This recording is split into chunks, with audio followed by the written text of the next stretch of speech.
गांधी को आप लोग देश का प्रधानमंत्री बनाने जा रहे हैं।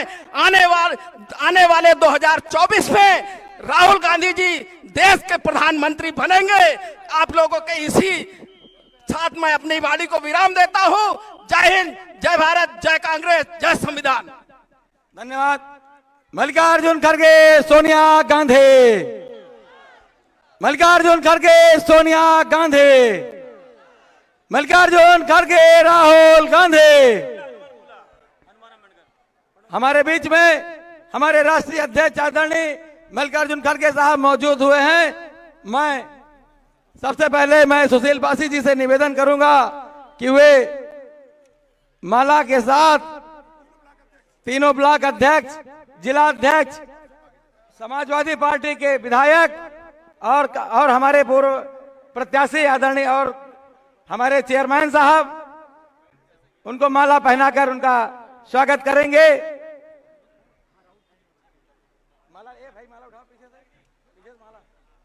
हमारे विधानसभा के प्रभारी सहयोग करें।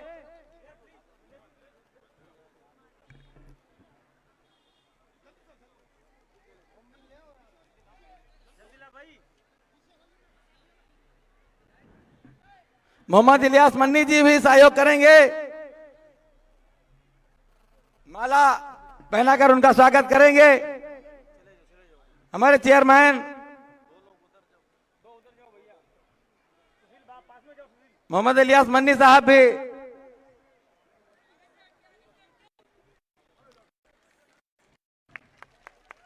परमेंद्र पाल गुलाटी जी, हनुमान जी, जितेंद्र पासी जी, योगेश जी, प्रशांत जी, सुरेंद्र विक्रम जी, हमारे तीनों ब्लॉक अध्यक्ष, सभी लोग माला पहनाकर आदरणीय हमारे राष्ट्रीय अध्यक्ष जी का स्वागत करेंगे। इसके बाद यूथ कांग्रेस के राष्ट्रीय अध्यक्ष जी हमारे हैं।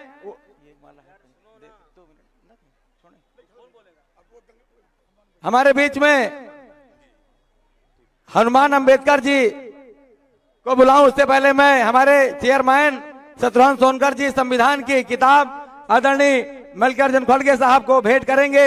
मैं उनको निवेदन करता हूं कि हमारे शत्रुघ्न सोनकर जी को कि हमें और हमारे राष्ट्रीय अध्यक्ष जी को संविधान की किताब भेंट करें।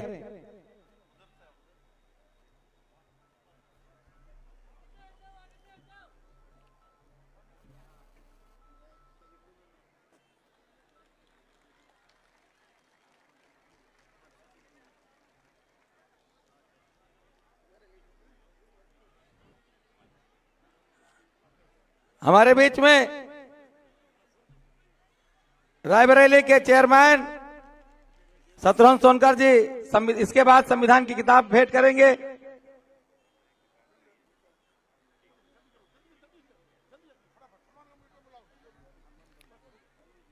अब मैं हनुमान अंबेडकर जी से निवेदन करूंगा कि वे आवें और आदरणीय राष्ट्रीय अध्यक्ष जी का स्वागत करें।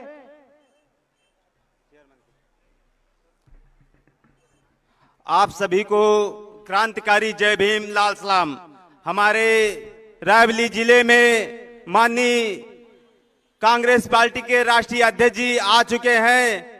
राष्ट्रीय अध्यक्ष जी का तहे दिल से स्वागत, अभिनंदन करते हैं और इस रायबरेली की जनता आपको प्रणाम करती है।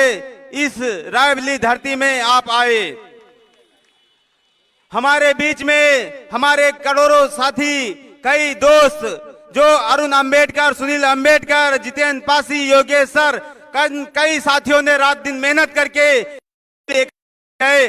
लोगों को तहे दिल से आभार व्यक्त करते हैं। और इस रायबरेली की धरती पर जिस प्रकार एक दहशत फैलाई जा रही है पूरे गरीब समाज में, एससी एसटी माइनॉरिटी और गरीब सवर्ण समाज में, पंचवटी परिवार चाह रहा है हर ग्राम सभा में 2-2, 4-4 गुंडे तैयार किया है। वो नहीं चलेगा और एक गरीब जनता जान रही है। साथ बहुत आभार व्यक्त करते हैं। हमारे रायबरेली जिले में आए हैं और इस गरीब जनता से एक बार संकल्प लेते हैं कि 20 तारीख को दिखा देना है कि आप लोग रायबरेली से पीएम भेज रहे हैं। बहुत बहुत धन्यवाद। धन्यवाद। इसी क्रम में हम आमंत्रित करेंगे आदरणीय सुशील पासी जी को आवें और स्वागत करें। परम श्रद्धेय अखिल भारतीय कांग्रेस पार्टी के राष्ट्रीय अध्यक्ष, हम सबके प्रेरणा पर परम आदरणीय मल्लिकार्जुन खड़गे जी रायबरेली की धरती पर आए हैं। हम रायबरेली निवासी के लोग जोरदार तालियों से उनका स्वागत करेंगे और उनके साथ राष्ट्रीय महासचिव संगठन के आदरणीय वेणुगोपाल जी हमारे बीच में हैं और हमारे उत्तर प्रदेश के जो प्रभारी हैं आदरणीय अविनाश पांडे जी हमारे बीच में हैं, राष्ट्रीय सचिव जी जो धीरज गुरज जी हैं। मैं आप सभी लोगों का इस रायबरेली की धरती पर धन्यवाद देता हूं, क्योंकि गांधी परिवार से रायबरेली का एक ऐसा रिश्ता था। सोनिया गांधी जी के पास जो त्याग की मूर्ति थी, उसके बाद हम लोग सोच रहे थे कि इस रायबरेली के जन्म से रायबरेली का रिश्ता क्या होगा। मैं धन्यवाद दूंगा मल्लिकार्जुन खड़गे जी का कि उन्होंने इस रायबरेली के गांधी परिवार से रिश्ता जोड़े रखा और हमें देश का ऐसा नायक दिया, जन नायक राहुल गांधी, जो न्याय की लड़ाई और हमको आपको देने के लिए हम आपको आश्वस्त करते हैं कि रायबरेली जनमानस का एक एक कार्यकर्ता, हर जाति धर्म के लोग, हर पार्टी के लोग, सब लोग मिल करके इस न्याय और अन्याय की लड़ाई और संविधान को बचाने की लड़ाई में दिन रात एक करेंगे और आपके जन नायक राहुल गांधी को हम लोग देश का प्रधानमंत्री बनाने के लिए ये रायबरेली की जनता ने संकल्प लिया है। और मल्लिकार्जुन खड़गे जी नामांकन में हमें मिले थे और उन्होंने कहा, सुशील पासी तेरा पेट बहुत आगे है। खड़गे साहब जो है जब 85 साल की उम्र में पूरे देश के कोने कोने में दौड़ रहे हैं, तो रायबरेली का एक एक बच्चा अब इस बूथ की रक्षा करेगा और रायबरेली में हर बूथ को जिता करके जन नायक राहुल गांधी को जिताने का संकल्प लेता है। बहुत बहुत धन्यवाद। धन्यवाद धन्यवाद। अब मैं जिला कांग्रेस कमेटी के सम्मानित अध्यक्ष पंकज तिवारी जी से निवेदन करूंगा कि वे आवे और माननीय राष्ट्रीय अध्यक्ष जी का स्वागत करें। धन्यवाद भाई मोहम्मद जफरुल जी। गांधी परिवार की कर्मस्थली पर, इस रायबरेली की पावन धरती पर हम सबके मार्गदर्शक राष्ट्रीय अध्यक्ष आदरणीय मल्लिकार्जुन खड़गे जी का हम इस रायबरेली जनपद में हार्दिक स्वागत और अभिनंदन करते हैं तालियों के साथ। उसके बाद हमारे राष्ट्रीय महासचिव आदरणीय अविनाश पांडे जी का भी हम इस रायबरेली की धरती पर स्वागत और अभिनंदन करते हैं और हम सबके मार्गदर्शक आदरणीय केसी वेणुगोपालन जी का हम इस रायबरेली की पावन धरती पर हार्दिक स्वागत और अभिनंदन करते हैं। मंच पर मंचासीन हमारे सुरेंद्र विक्रम सिंह जी, हमारे हसनपुर के विधायक राहुल लोधी जी, प्रेमचंद पाल गुलाटी जी, अजीत सिंह जी, आदरणीय धीरज गुर्जर जी और यहाँ पर उपस्थित हमारे तमाम मंच पर नेतागण और सामने बैठी देवतुल जनता। हम आज आदरणीय मल्लिकार्जुन खड़गे जी को सुनने के लिए आए हैं। आप खाली इतना हम आपसे सबसे कहना चाहते हैं कि जो प्रत्याशी भारतीय जनता पार्टी के आपके सामने खड़ा है, आप सभी लोग जानते हैं कि लोगों की जमीन पर कब्जा करने वाला वो व्यक्ति है, लोगों के थाने पर प्रताड़ित करने वाला वो व्यक्ति है। अगर आप अमन चैन से रहना चाहते हैं तो आप सब लोग, हम लोगों के देश के जन नायक आदरणीय राहुल गांधी जी को भारी बहुमत से विजयी बनाइए। जय हिंद, जय भारत, जय कांग्रेस। धन्यवाद। इसी क्रम में हम हरचंदपुर के विधायक भाई राहुल लोधी जी से निवेदन करेंगे कि आवें और अपने विचार व्यक्त करें। बहुत बहुत धन्यवाद संचालक महोदय। मंच पर उपस्थित कांग्रेस पार्टी के राष्ट्रीय अध्यक्ष आदरणीय मल्लिकार्जुन खड़गे जी, सभी सम्मानित पदाधिकारीगण, वरिष्ठगण और हमारे सम्मानित जनता, हम आपसे अनुरोध करेंगे और हम जानते हैं कि आप पूरी ताकत लगाने वाले हो और हम चले आ रहे थे रूपखेड़ा हरचंदपुर से, लगे थे भारतीय जनता पार्टी के झंडे और मुझे पूरी उम्मीद है जितने झंडे लगे उतने वोट तक नहीं पाएंगे भारतीय जनता पार्टी वाले। बताओ, आप बताओ, आज आप एक परिवार का सदस्य यहां खड़ा है, एक परिवार का सदस्य यहां खड़ा है, एक परिवार के सदस्य खेतों में डंडा लिए खड़ा है कि नहीं खड़ा है? तो आप हाथ खड़ा करके बताइए, इन सांड वालों को भगाना है कि नहीं भगाना है? पूरी ताकत लगा दीजिएगा। और हम आपसे अनुरोध करेंगे, ये कहते हैं कि राहुल लोधी गांव में घुस नहीं पाएगा, ये कहते हैं हनुमान अंबेडकर गांव में घुस नहीं पाएगा, ये कहते हैं अरुण यादव गांव में घुस नहीं पाएगा। अगर आज हम नहीं घुस पाएंगे, कल हम सबको घुसने नहीं दिया जाएगा, कल हम सबको घुसने नहीं दिया जाएगा। ये लड़ाई आपके बच्चों की है, हमारे भविष्य की है। कल हमारे बच्चे बड़े होकर ये ना बोलें कि पापा मम्मी भैया भाभी दीदी, जब हमारा संविधान खतरे में था, हमारे लोग खतरे में थे, हमारे जमीनें बिक रही थी, हमारे जमीनों को कब्जा किया जा रहा था, हमारे प्रधानों को परेशान किया जा रहा था, हमारे कोटेदारों से कोटा छीना जा रहा था, तब आप लोग कहां थे? तो ये लड़ाई आपके वोट की ताकत है, आपके लोगों की ताकत है, आपके बच्चे भविष्य की ताकत है। हम सब आपके साथ हैं, हम आपकी उम्मीदों पे खरे उतरेंगे। हम आपसे ये भविष्य बचाने का चुनाव है। हमारे आदरणीय राष्ट्रीय अध्यक्ष अखिलेश यादव जी जब 5 साल मुख्यमंत्री थे, जब उन्होंने मुख्यमंत्री अपना घर छोड़ा, तो यही भारतीय जनता पार्टी के लोग उन्होंने गंगा जल से धुलवाने का काम किया था कि नहीं किया था? आप बता दो। तो आपसे अनुरोध करते हैं, इनकी मंशा आप जान लीजिए। ये इतनी नफरत करते हैं हम लोगों से। ये हमारे आरक्षण बचाने का चुनाव है, संविधान बचाने का चुनाव है, और जो संविधान को खत्म करने करेगा उसकी जमानत जब्त करने का काम हम लोग करेंगे, पूरी ताकत लगा देंगे। इसलिए हम आपसे अनुरोध करेंगे, पूरी ताकत लगा दीजिएगा, एक एक वोट की ताकत लगा दीजिएगा। हम आपके साथ हैं, आपके भविष्य के साथ हैं। उसलिए बहुत बहुत धन्यवाद, आप सभी साथियों का बहुत बहुत धन्यवाद। अब मैं माननीय राष्ट्रीय अध्यक्ष जी को बुलाऊं, उससे पहले अजय सिंह गुलाटी जी, दिनेश चिकना जी, सौरभ अवस्थी जी, श्रीनिवासन जी मिलके अंगवस्त्र भेंट करेंगे और माला पहनाकर उनका स्वागत करेंगे। भाई जल्दी से।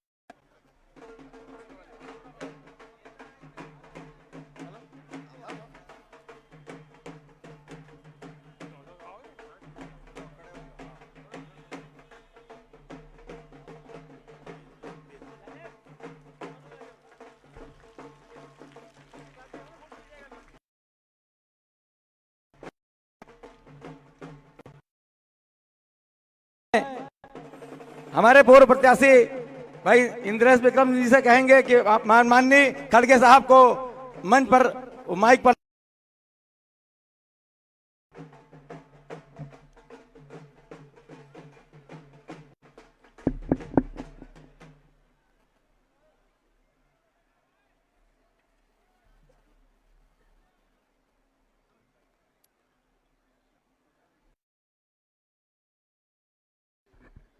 आज के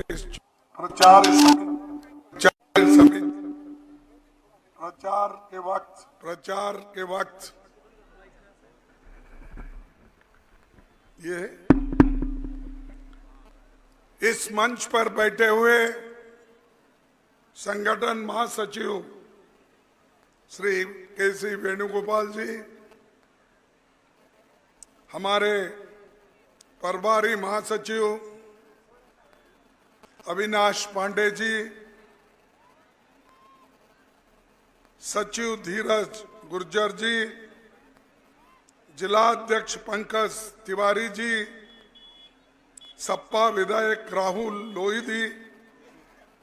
लोधी जी, सुशील पासी जी, सुरेंद्र विक्रम सिंह, युवा कांग्रेस अध्यक्ष श्रीनिवास, ममता भूपेश जी,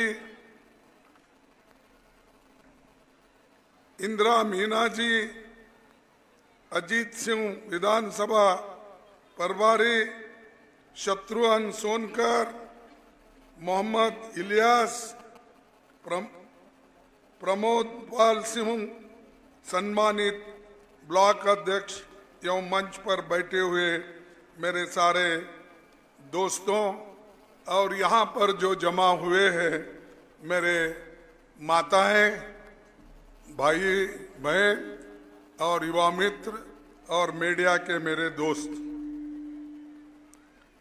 ये चुनाव बहुत ही महत्वपूर्ण चुनाव है। ये कोई छोटी मोटी चुनाव नहीं, ये कोई एमएलए का इलेक्शन नहीं, जिला पंचायत का इलेक्शन नहीं, ये कोई म्युनिसिपैलिटी का इलेक्शन नहीं, ये तो देश के भविष्य को बनाने का चुनाव है। और इस देश के दलित, पिछड़े और आदिवासी, गरीब, किसान, इनको बचाने का चुनाव है। अगर इसमें कोई भूल हो गई तो समझो फिर मनु इस देश में पैदा होगा और मनुस्मृति की राज्य चलेगी, संविधान का राज्य बंद होगा। इसीलिए ये चुनाव आपको किसी तरह हमारे युवा नेता रायबरेली से जो लड़ रहे हैं वो बहुत ही गरीबों के बारे में हमदर्दी रखने वाले हैं। वो कभी किसी के लिए बुरा नहीं चाहते। जैसा कि मोदी हमेशा दूसरों के लिए श्राप देते रहता है, लेकिन गरीबों के लिए लड़ने वाला एक महान नेता राहुल गांधी जी है, जिन्होंने कन्याकुमारी से लेकर कश्मीर तक पैदल चला। कोई है व्यक्ति ऐसा, कोई किसी पार्टी में पैदल हजारों किलोमीटर चले, मणिपुर से लेकर महाराष्ट्र तक चले और उन्होंने सभी गरीबों का दुख और दर्द समझ के सब बूढ़ों से मिले, बड़ों से मिले, माताओं से मिले, बहनों से मिले, विद्यार्थियों से मिले और सभी किसानों से मिले, और जो जितने भी पढ़े लिखे लोग हैं उनसे मिले, और जितने भी हमारे जर्नलिस्ट है, पत्रकार है, उनसे भी मिले। तो ये पूरे हिंदुस्तान का जो पूरा डाटा है, जो पूरा इंफॉर्मेशन है, लोगों की हालत क्या है, ये सब जानने के लिए उन्होंने खुद पैदल निकला। रायबरेली का वो शहर है और हिंदुस्तान का शहर है और देश के लिए लड़ने वाला एक सिपाही है। उस सिपाही की अगर आप हिफाजत करेंगे तो पूरी देश की हिफाजत होती है, सिर्फ रायबरेली की नहीं, अमेठी की नहीं, यूपी का नहीं, सारे देश की हिफाजत होती है। इसीलिए तो वो लड़ रहे हैं। कई के लिए लड़ रहे हैं? गरीबों के लिए लड़ रहे हैं। उनके घर में तो हर कोई आदमी इस देश के लिए कुर्बानी दी,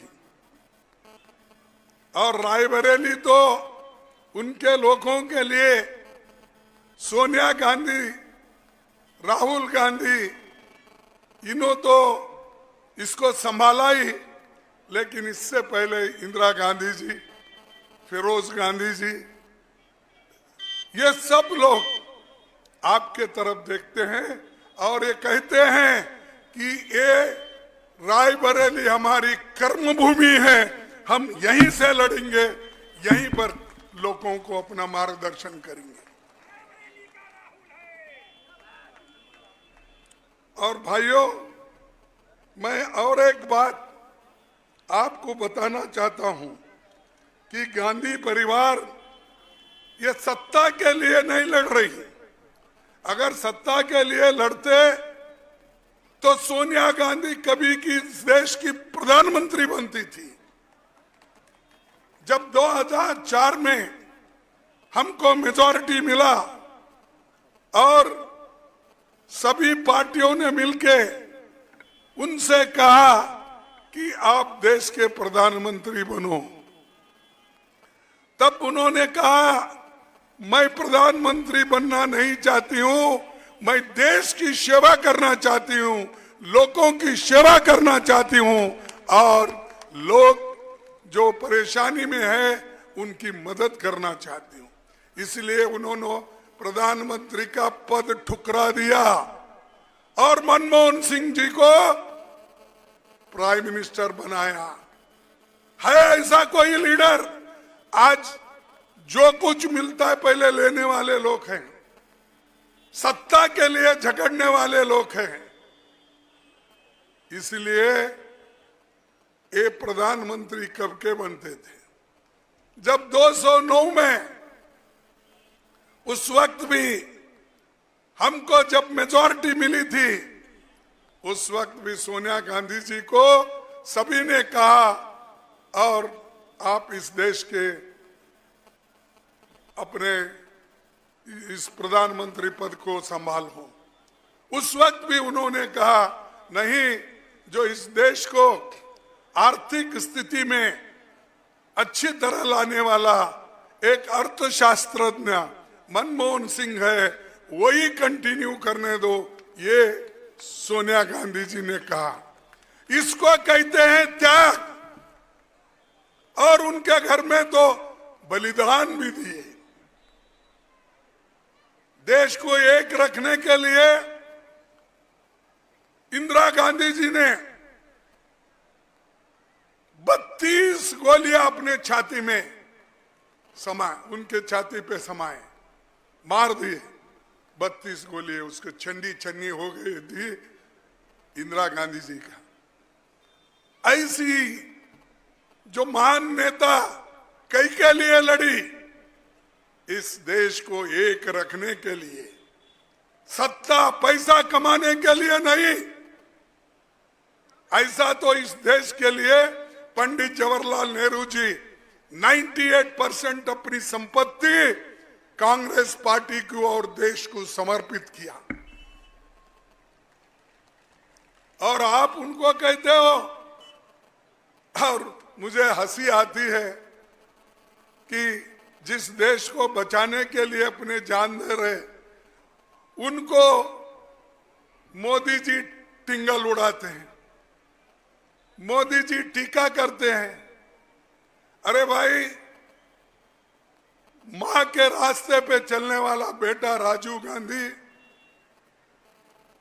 वो इस देश को एक रखने के लिए उन्होंने खूब कोशिश की, लेकिन एक महिला ने उनके गले में माल डालने के लिए जाकर, माला पहनने के लिए जाकर, जो उन्होंने कंबर में एक मानव बम बन लिया था, और वो मानव बम गले में हार डालते वक्त उड़ा दिया और राजीव गांधी जी के शरीर के टुकड़े टुकड़े टुकड़े हो गए।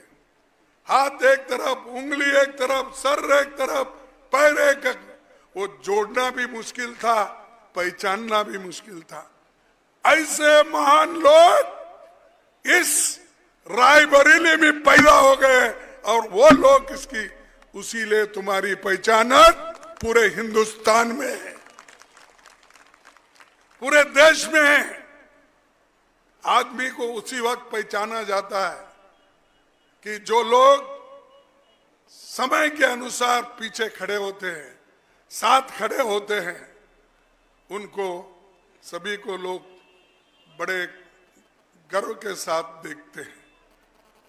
मैंने 53 साल से चुन के आ रहा हूं। एक बीच में एक इलेक्शन मेरा छूट गया 19 में, नहीं तो बाकी 72 से लेकर अब तक मैं पॉलिटिक्स में जिंदा हूं, इसीलिए जिंदा हूं कांग्रेस पार्टी के वजह से।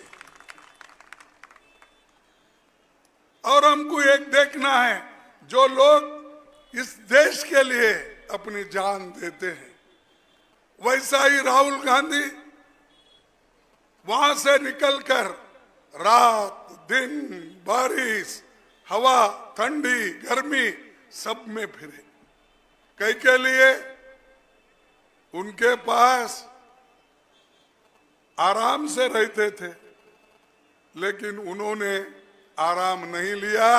उन्होंने यही कहा, मुझे इस देश के संविधान को बचाना है, इस देश के बाबा साहब अंबेडकर ने जो लिखा है इस संविधान को मुझे बचाना है, इसीलिए मैं संविधान को बचाऊंगा, लोकतंत्र को बचाऊंगा और सामान्य जनता की जितनी भी तकलीफात है उसको मैं लेकर उनके समस्याओं को सुधारूंगा। ये उनकी हट है, जिद है। ऐसा नेता इस रायबरेली में है और उन्होंने अपना पूरा खून पसीना एक करके सब तरफ वो घूम रहे हैं और दूसरी तरफ पूरे हिंदुस्तान में हर स्टेट में जा रहे हैं, हर रैंक के पास पहुंच रहे हैं। गठबंधन के लिए उन्होंने सबको इकट्ठा किया। मुझे भी यही कहा कि सबको बुलाओ, एक करो, तो मेरे घर में मीटिंग हो गई और सब पार्टी के नेताओं को एक एक करके हमने बुलाया और गठबंधन किया। आज गठबंधन होने से मोदी डर रहे हैं और कह रहे हैं 400 पार। अरे 400 पार, ये मजाक है। ये तो नहीं बोले, ये खुदकिस्मती है हमारी, 600 पार नहीं बोले, क्योंकि संविधान में जो लिखा हुआ है 543 पार्लियामेंट मेंबर होते हैं, लेकिन 400 600 कुछ भी बोलते हैं। अभी बोल रहा है, अभी इलेक्शन तो तीन फेज में है। अरे 4 हो गए, अभी 3 फेज में है बोले तो क्या है, आगे का ना। तो अभी 3 फेज है, उसके पहले ही बोल रहे हैं 300 पार हो गए, अब थोड़ा ही बचा। लेकिन लोग उतने बेखौफ नहीं है जितना आप समझ रहे हैं। इस बार आपको भगा के छोड़ेंगे और आप यहां से निकल के जाएंगे। दिल्ली की गद्दी गठबंधन को आएगी, गठबंधन के लोग निर्णय लेंगे और गठबंधन का सरकार दिल्ली में बैठ जाएगा 4 तारीख को। और हम चुप का चुप नहीं बोलते, हम कोशिश कर रहे हैं। ये इलेक्शन हम नहीं लड़ रहे, ये इलेक्शन जनता लड़ रही है, जनता लड़ रही है। आप लड़ रहे हो, मेरी माँ लड़ रही है, मेरी बहन लड़ रही है और यहाँ बैठे हुए भाई वो लोग लड़ रहे हैं। क्यों? उनको हिफाजत करना है लोकतंत्र को, उनको हिफाजत करना है संविधान को, उनको हिफाजत करना है जो हमारे मूलभूत हक है, बुनियादी हक है संविधान में, उसको, उस बुनियादी हकूकों को कायम रखने के लिए वो लोग पूरा कोशिश कर रहे हैं। इसीलिए ये जनता की लड़ाई है, हम नहीं लड़ रहे, हम उनको मदद कर रहे जनता को। और मोदी जी की लड़ाई क्या है? अमीर लोग उनके साथ है, अमीरों की लड़ाई वो करते हैं, गरीबों की लड़ाई हम कर रहे हैं। तुम हमारे साथ हो, वो अमीर के साथ है ना? है या नहीं? मोदी जी अमीरों के साथ है या नहीं है? और लोग ये समझते हैं अरे प्रधानमंत्री होके मोदी कभी झूठ नहीं बोलेगा, बहुत सच बोलता है। प्रधानमंत्री कैसा झूठ बोलेगा? ये बहुत से लोग जो मोदी मोदी मोदी बोलते ना, उनके दिमाग में क्या गया मुझे मालूम नहीं। अरे सबसे झूठा अगर कोई है हिंदुस्तान में, ये पहला प्रधानमंत्री है। मैं ये क्यों कह रहा हूं? मैं सिर्फ आपको खुश करने के लिए नहीं या उनको कम दिखाने के लिए नहीं। हमने कहा कि देश के लिए कुछ करके दिखाओ, जैसा कि हमारे नेहरू जी ने, इंदिरा जी ने, सोनिया जी ने यहां पर बहुत से काम किए। बताओ एक काम तो अमेठी में, रायबरेली में नया हुआ है, ये आप हाथ उठा के बोलो, हुआ है? नहीं हुआ। और मोदी जी खूब तारीफ करते हैं अपने राजा लोगों की और अपने लोगों की बहुत तारीफ करते हैं। शुरू के इलेक्शन में उन्होंने क्या कहा? भाइयों और बहनों, मुझे आप चुन के लाओ, इस देश का प्रधानमंत्री बनाओ। मैं जो विदेश में काला धन है, जो कांग्रेस का है, वो दूसरों का, वो पूरा मैं लाके हिंदुस्तान में लाऊंगा। हर एक के जॉब में 15-15 लाख डालूंगा। ये बोले या नहीं बोले? बोल दिए। ये सच है झूठ है? दिए 15 लाख, 15 लाख मिले माता। ये कैसा अगर झूठ बोलता है प्रधानमंत्री? आप लेकर झूठ बोल रहे हो। हाँ, वो प्रधानमंत्री कैसा झूठ बोल? ठीक है, ये एक झूठ। दूसरी बात उन्होंने कही, युवाओं, नौजवान साथियों, आप मुझे मदद करो, मैं आपको हर साल 2-2 करोड़ नौकरियां दूंगा। ये बोले या नहीं बोले? 2 करोड़ नौकरियां मिले? नहीं मिले। ये झूठ है, ये भी झूठ है। फिर तीसरा बोले, मैं आप लोगों को, किसानों को तुम्हारी आमदनी दुप्पट कर दूंगा। दुप्पट कर दिए? किसानों की आमदनी दुप्पट हो गई? नहीं हुई। अरे वो तो बोले मैं आपको दुप्पट करूंगा आपकी आमदनी, लेकिन हमारी आमदनी तो दुप्पट करने का छोड़ो, लेकिन फर्टिलाइजर पे, ट्रैक्टर पे, डीजल पे, पेट्रोल पे, सबके ऊपर टैक्स बढ़ाया। इतना टैक्स बढ़ाया, गरीब परेशान है। हमारे माताओं को भी बोला, हमारे माताएं जब चूल्हे के सामने बैठते हैं, जब लकड़ी का चूल्हा जलाते हैं, और जो गोबरी का, क्या बोलते हैं आपके पास, हाँ हाँ, उपला, ये जब अपने चूल्हे में डालते हैं, उनके आंखों से धुआं निकलता है, उनके आंखों से पानी निकलती है। मैं देखकर परेशान हो गया, इसीलिए मैं एलपीजी सिलेंडर फ्री कर दूंगा। अब सिलेंडर की कीमत क्या हो गई है? 1100। ये मोदी का है, ये भी झूठ है? सच है। 1100 कर दिया, ये सच है ना? तो ये मोदी के देन है।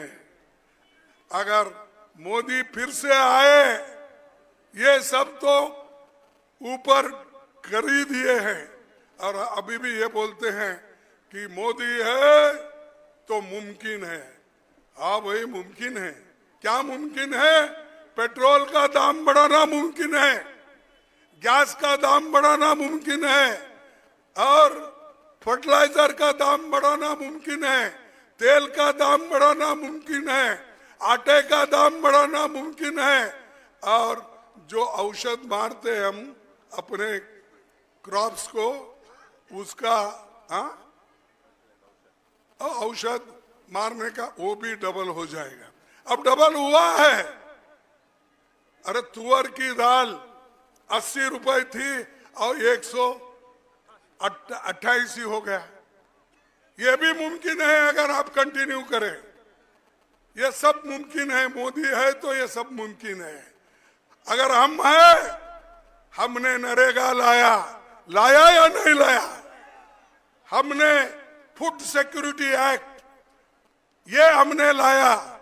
हमारे लोगों को जो भूखे मर रहे थे उनको सोनिया गांधी जी ने अपना एक फूड सिक्योरिटी एक्ट लाके उनको बहनों को भाइयों को सबको उन्होंने अन्न दिया। और ये बोलता है कि मैं 80 करोड़ लोगों को मुफ्त खाना दे रहा हूं। मुफ्त दे रहा? अरे हमारा कानून है। हमारे कानून रहने के वजह से आप 5 केजी दे रहे हो। हम अगर हुकूमत में आए हम डबल देंगे, 5 के बजाय 10। हम जो कहते हैं वो करते हैं। मुफ्त शिक्षण का हमने बोला किया, नरेगा का बोला हमने किया, और उसी तरह से हर चीज हम जो बोलते गए सोनिया गांधी ने कर दिया। और आज फिर हम ये कहेंगे कि जो हमारे वायदे हैं, जो हमारे पक्के वायदे हैं, वो जरूर आपको मिलेंगे। मैं एक बात आपको बोलना चाहता हूं, हमारे माँ बहनों को, माताओं को, ये हमारी गारंटी है। और राहुल जी हम मिलके कार्ड पर हमने साइन करके दिया है। क्या साइन किया है? हमने युवाओं को न्याय देने का, महिलाओं को न्याय देने का और किसानों को न्याय देने का ये हमने वायदा किया है। ये वायदा हम पूरा करेंगे। भाइयों, हमारे जो लोग हैं, चंद लोग खास करके, हम बोले नारी न्याय 1 लाख रुपए हर साल महिला को देंगे जो महिला उस घर में बड़ी होती है। 1 लाख। बजाओ ताली। 1 लाख। क्या ये मोदी देगा? दूसरा, 1 लाख हमारे युवाओं को उनके ट्रेनिंग के लिए, उनके नौकरी के लिए, उनको ट्रेंड करने के लिए हर महीना 8,500 रुपए देंगे उनके 1 साल ट्रेनिंग करने के लिए। हम किसान न्याय, ये कर्ज माफ करने का हमने निर्णय लिया। मोदी जी ने 16 लाख करोड़ रुपए, कितना? 16 लाख करोड़ रुपए अमीरों का कर्जा माफ किया, गरीबों का कुछ नहीं किया, किसानों का कुछ नहीं किया। हम सत्ता में आने के बाद कर्ज माफ करेंगे किसानों का। जैसा पहले हमने 72,000 करोड़ रुपए सोनिया गांधी जी, मनमोहन सिंह जी किए थे, वैसा हम फिर से करेंगे। यही हमारा आपको वायदा है। ये वायदा निभा के रहेंगे। 400 नरेगा में अब 250-300 रुपए मिल रहा। 400 रुपए प्रतिदिन नरेगा में हम अपने माँ बहनों को जो काम करते हैं, भाइयों को हम देंगे, बढ़ाएंगे। ये गरीबों के प्रोग्राम है। जाति गिनती का भी हम काम कर रहे हैं और उसमें जो भी गरीब लोग हैं उनको पहचान कर हम उनको मदद करेंगे और पहली नौकरी पक्की करेंगे भर्ती भरोसा, 30 लाख नौकरियां खाली हैं। मोदी जी सो गए हैं। अरे 30 लाख नौकरियां, उसमें से 15 लाख नौकरियां दलितों को मिलते हैं। दलितों को क्यों नहीं दे रहे? क्योंकि अगर वो नौकरी दिए तो दलित लोग पक्की नौकरी के साथ पक्का हो जाएंगे और उनका संसार अच्छा चलेगा, बच्चों की पढ़ाई लिखाई अच्छी होगी। तो इसीलिए वो नहीं चाहते कि ये 30 लाख नौकरियां भरना। बैकवर्ड्स को भी देते हैं, शेड्यूल कास्ट को देते हैं, शेड्यूल ट्राइब्स को देते हैं, और इकोनॉमिकली वीकर जो अपर कास्ट में भी है उनको भी 10% है। ये सबके छीन लेके बैठे हैं। सब या तो कॉन्ट्रैक्ट बेसिस पे नौकरी या तो डेली वेजेस पे, क्योंकि वो परमानेंट नहीं होना, वो सशक्त नहीं होना, वो मजबूत नहीं होना। ये इरादा बीजेपी का है, मोदी साहब का है। हम आते ही वो पक्का करेंगे, छोड़ेंगे नहीं। वो 30 लाख नौकरियां हम भर्ती करके रहेंगे, उसमें 15 लाख ये वीकर सेक्शंस को मिलेगा। ये हमारा तय है। सही दाम देने का, महालक्ष्मी का प्रोग्राम और उसी के साथ श्रम, मैंने कहा कि 400 रुपए देने का और गिनती करने का, ये बहुत से है। 25 गारंटी हमारी है, 5 न्याय है।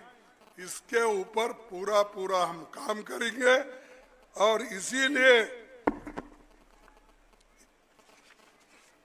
इसीलिए तुमको भरोसा दिलाने का काम हमने किया। इधर मैंने साइन किया, इधर राहुल गांधी ने साइन किया। हम दोनों लोगों ने साइन करके आपके सामने रख रहे, ये हमारी गारंटी है। तो आप इसके ऊपर काम करना चाहिए। राहुल गांधी जी जो हमारे नेता है, वो हमेशा गरीबों के तरफ रहकर काम करते हैं और मणिपुर जैसे एरिया में वो जाके आए, लेकिन प्रधानमंत्री कभी नहीं गए, अभी भी नहीं जा रहे। 14 देशों को गए, इतना गड़बड़ चल रहा है। और इलेक्शन भाषण तो इतना करे पूछो मत। अभी इलेक्शन शुरू नहीं हुआ था, वो आए हमारे गुलबर्गे में, मेरे कॉन्स्टिट्यूंसी में आए, वहां एक मीटिंग करे, तब से मीटिंग शुरू है उनके। अरे भाई, लोगों को खाना नहीं मिल रहा, खाने के लिए कुछ इंतजाम करो। नौकरी नहीं मिल रही, नौकरी के लिए कुछ इंतजाम करो। उसके तरफ ध्यान नहीं है, ध्यान सिर्फ उनका सत्ता के ऊपर है। जो सत्ता सोनिया गांधी ने ठुकरा दी थी, उस सत्ते पे इसका आंखें हैं। और ऐसे लोगों को फिर अगर कोई वापस लाने की कोशिश किया तो मैं समझता हूं ये बहुत बड़ा दलितों के साथ, पिछड़ों के साथ, आदिवासियों के साथ, गरीब लोगों के साथ, किसानों के साथ धोखा है। आप धोखा कर रहे हैं। अगर गलती से भी अगर कोई बीजेपी को वोट डालेगा तो वो शेड्यूल कास्ट के खिलाफ डालेगा, वो आदिवासी के खिलाफ डालेगा और बैकवर्ड के खिलाफ जाएगा। अपर कास्ट भी है तो गरीबों के खिलाफ। लेकिन इसको हम लोग देखना चाहिए, ये मजबूती से लड़ना है। इसीलिए तो मैं पहले ही बोला कि हम काम करने वाले लोग हैं, हम गरीबों के साथ हैं, हम अमीरों के साथ नहीं है। अमीरों के साथ बीजेपी और आरएसएस और ऊपर से मोदी साहब, ये तीनों हैं। और वहां से मदद वो लोग देते हैं, मदद वो लेते हैं और हमको टीका करते फिरते हैं। तो ये आपके पास ये तो होंगे, मैं गिनता हूं क्योंकि मेरे को भी एक बार मालूम होने दो। जिला अस्पताल लालगंज बना, कब बना? कांग्रेस के जमाने में बना या नहीं बना? रेल कोच फैक्ट्री बनी, किसके जमाने में बना? एनटीपीसी बनी, किसके जमाने में बना? एम्स बना, कब बना? कांग्रेस के जमाने में बना। स्पाइस पार्क बना, कांग्रेस के जमाने में बना। शारदा नहर बनी, कांग्रेस के जमाने में बनी। गंगा ब्रिज बना, कांग्रेस के जमाने में बनी। राजीव गांधी पेट्रोलियम इंस्टीट्यूट बना, कांग्रेस के जमाने में बनी। राष्ट्रीय उड़ान एकेडमी बनी, वो कांग्रेस के जमाने में बनी। निफ्ट बना, कांग्रेस के जमाने में बना। फिट बना, फड्डी बनी, कांग्रेस के जमाने में बना। इतने कई सारी चीजें हैं हमने सोनिया गांधी जी के नेतृत्व में, इंदिरा गांधी जी के नेतृत्व में ये बनाए। तुम्हारा काम बताओ भाई मोदी जी, कौन सा काम तुम हमें दिए और रायबरेली और यूपी में लोगों के फायदे के लिए किए हैं, ये बताओ। कहीं गए अपनी ढोल बजाते हैं। खड़गे जी ने राम मंदिर के इनविटेशन को ठुकराया, फलाने ने ठुकराया। अरे हम ठुकराते? हर जाति धर्म का सम्मान करने वाले लोग हम हैं, सम्मान करते, उनकी आस्था है।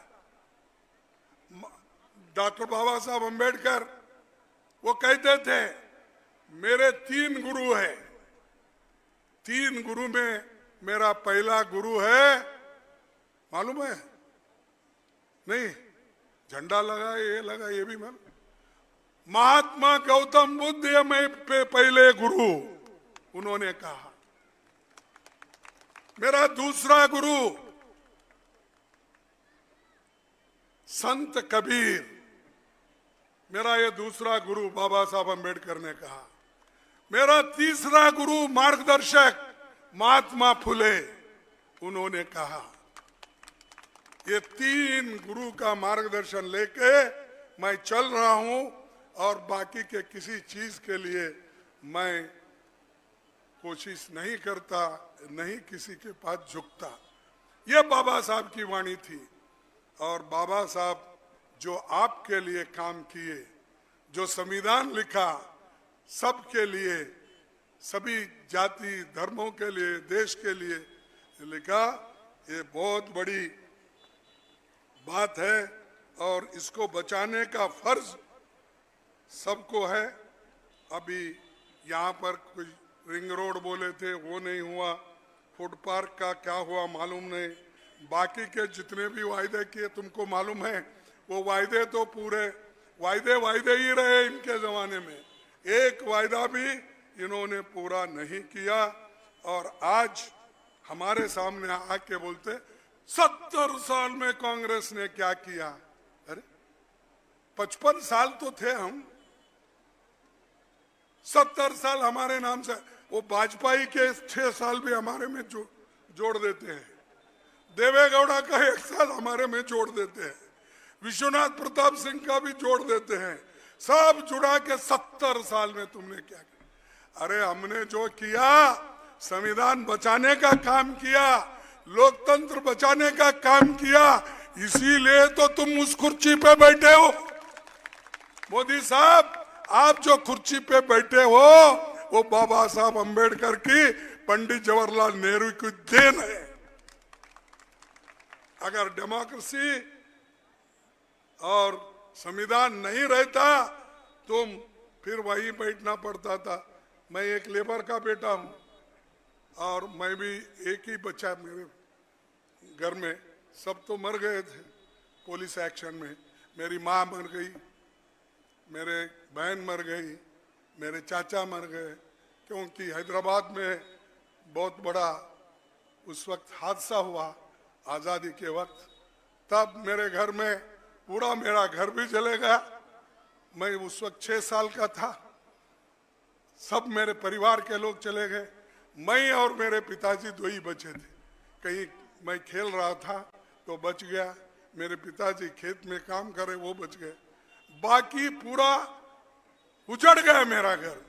लेकिन मैं आज भी जिंदा हूं क्योंकि इस देश का संविधान मुझे बचाया है और इस देश का लोकतंत्र मुझे बचाया है। अगर लोकतंत्र नहीं होता, मैं 53 साल से MLA, MP, Rajya Sabha member, minister, Congress अध्यक्ष, फिर ऑल इंडिया कांग्रेस अध्यक्ष बनता था? नहीं, ये देन इस देश के डेमोक्रेसी को जाता है। और मोदी, तुमको भी वही मिला है जो हमने हिफाजत करके रखा है। तो वो हमको मत बोलो तुमने क्या किया, हमने सब कुछ किया।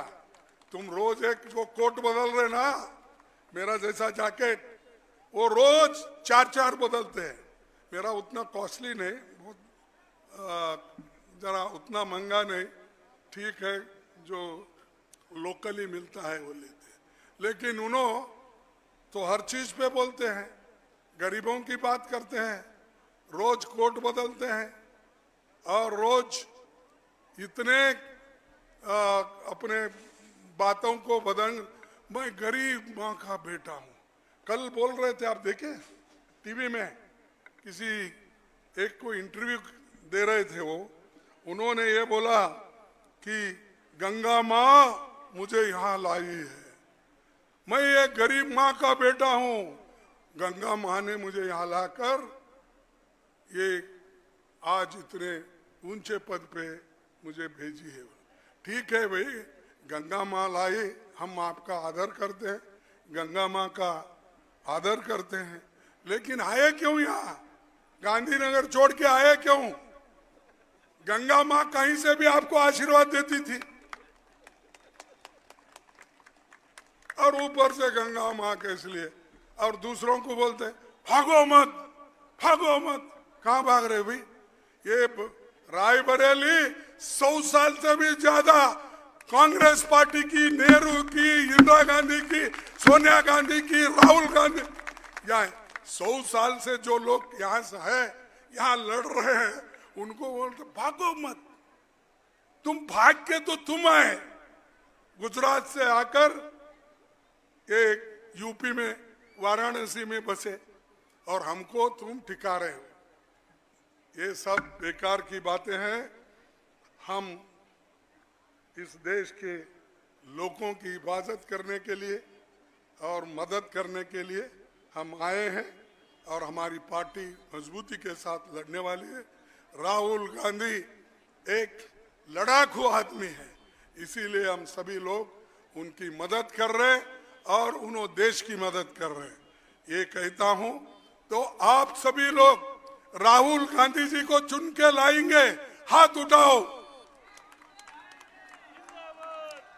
आपको शुक्रिया, क्योंकि आप सभी ने हाथ उठा के मेरे बात को आपने सपोर्ट किया। और मैं आखिरी एक ही बात बोलूंगा कि चंद लोगों को अच्छा लगे न लगे, लेकिन मुझे बोलना है, मैं जरूर बोलूंगा, क्योंकि मैं जानता हूं लोगों के अंदर क्या अंडर करंट है। हम जीतने वाले हैं, बीजेपी भागने वाली है, सत्ता पे नहीं रहेगी। और इतना अहंकार उनमें आया है कि देश में ये हुकुमशाह जैसा बात करता है वैसा करते हैं। अरे भाई, तुम हुकुमशाह नहीं है, तुम अंबेडकर के संविधान जो बनाए उसके तहत तुमको यहाँ पर सरकार चलाना है। सरकार आपको मन मुताबिक चलाने का नहीं है।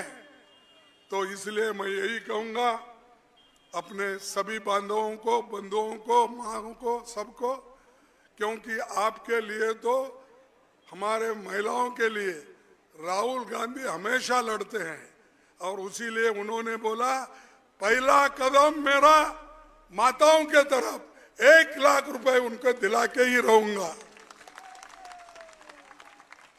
तो एक नारा मैं लगाऊंगा, मैं कहूंगा मोदी हटाओ देश बचाओ। और आखिरी में बोलूंगा जय हिंद, जय हिंद। आपको भी बोला मोदी हटाओ, मोदी हटाओ, मोदी हटाओ, जय हिंद, जय हिंद, जय हिंद। राहुल गांधी, राहुल गांधी, सोनिया गांधी, सोनिया गांधी, सोनिया गांधी। आप सबको धन्यवाद। इतने धूप में भी आप बैठे हैं तो आप पक्के हैं, और आप बैठने से मेरे को इतना जोश आ गया कि मैं सबका जय बोलते, देश का जय बोलते आपका विदा लेता हूं। धन्यवाद, सबको नमस्कार और जय भीम।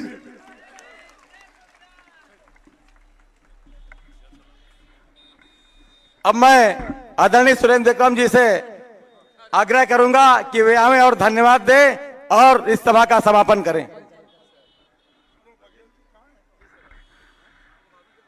आज इस रायबरेली में हमारे कांग्रेस पार्टी के राष्ट्रीय अध्यक्ष माननीय मल्लिकार्जुन खड़गे जी रायबरेली की धरती पधारे हैं। उनका मैं बहुत बहुत स्वागत करता हूं और उनको आश्वस्त करता हूं कि रायबरेली राहुल गांधी को 5 लाख के पार वोटों से जिताएगी। मैं इसी के साथ आए हुए सभी सम्मानित कांग्रेसी जन और नेताओं और अपने इस रायबरेली के अपने कांग्रेस के सभी साथियों और माताओं बहनों को बहुत बहुत बधाई देता हूं कि आप इतनी धूप में आए। जय हिंद, जय भारत, जय कांग्रेस।